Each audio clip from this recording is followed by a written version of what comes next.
Good day, everyone. Once again, this is going to be week number 2, I believe, of the eggs. I already went ahead and checked them. The humidity is actually at 80. It's going back because I took the lid off. But there's something I want to show you guys.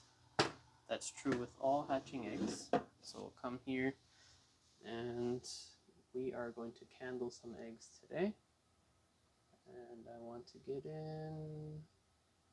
You know what? Yeah, let's go for 10 so we can see just how much. Sorry. Okay, so let's go ahead and see what we got here. So we have light, and how much detail can we get? Okay, so we might have to zoom out just a little bit because I want to show this. Okay. Yeah, no, you know what? 10 will work. Yeah, 10 will work because I need to focus on the tip here. Okay, so this here, remember from last week, almost all the eggs, or all the eggs that we left behind, were developing. As you can see here, this egg is clear once again. It has this dark mass here, which would be, in this case, the dead fetus. For some reason or another, it just didn't continue to develop. And then we have the clear side, which is the albumin or the white of the egg. Okay, and then to compare that, so that's a silver appleyard. And to compare that with a second silver appleyard here, a very healthy one, you'll see the difference almost right away. So you see a lot of blood vessels, and if we're lucky enough, we could probably see this chick move here. If I stop messing with it, maybe. You can kind of see the blood vessels beating a little bit with the heart. You see a little bit of movement right here in this area. You can see that the shades moving around, hopefully. So that's a healthy, active chick. Now, as I said before, we have 2 eggs of the silver appleyards that stopped developing for one reason or another. And we have that one healthy egg, and then we have this egg here that isn't looking like it's doing too well. Like the blood vessels are retracting a little bit. They're not beating as much. You can see the movement here and there, but they're thinner than the last egg. So I have a we'll keep an eye on this one. This one is either going to be a runt or it's just not going to be a viable duckling. So we'll keep an eye on that one. Now, interestingly enough, all the Saxonies are doing excellent. Like every single one of the Saxonies are very healthy. Look at that blood vessel right there. Let me see. You see that? Look how healthy that is. And it's the same story with all the Saxonies. Big, beautiful blood vessels for week 2. Okay? And then the buff Minorcas, there's one that's the inside of the egg is looking kind of weird. It has, you can't really see it there. Let me go ahead and play with the brightness settings here. Oh yeah, oh, I should have done that from the beginning. Look at that. But you can see that mass here. And that would have been, in this case, the dead fetus, but there's another black mass towards the bottom. I don't want to blind you guys. Kind of there. Very dark mass there. Trying to see if I could do something to show you guys. But yeah, those 2 pieces are the dead fetus in this case. So one buff Minorca went and did that, and then the other 2 buff Minorcas. So with the chicken eggs, they're so developed at the moment that you're not going to see anything on the pointy end, which is this end that I'm putting into the candling light. So what we have to do is we have to reverse it and put it on the round end, which is going to be where the air pocket is going to be. So now you can see the clear distinction between the egg, white and yolk, and the air pocket. So once the chick is ready to hatch, it's going to pierce this line of the egg white, and then it's going to poke its beak out and then try to escape from in here or back here, wherever there's air.